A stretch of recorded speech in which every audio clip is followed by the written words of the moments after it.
Hello দর্শক, আসসালামু আলাইকুম। স্বপ্ন কৃষি ব্লগ চ্যানেলের পক্ষ থেকে আপনাদের সবাইকে স্বাগতম।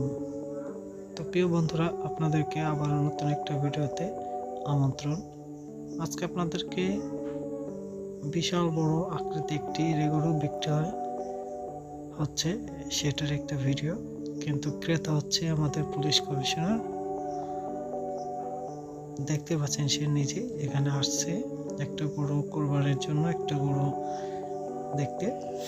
তো এখানে সে দাম দর করতেছে, অবশেষে গরুটা সে নেয়। অনেক সুন্দর একটি দেহে গরু, 3.5 মণ প্লাস গোশ হবে। এই গরুটা 1,25,000 টাকায় আমাদের পুলিশ কমিশনার সে কেনে কোরবানির জন্য। তো বন্ধুরা, চ্যানেলটি অবশ্যই সাবস্ক্রাইব করে রাখবেন, কারণ আপনাদেরকে নতুন নতুন ভিডিও দেওয়ার জন্য চেষ্টা করব। তো সবাইকে ধন্যবাদ।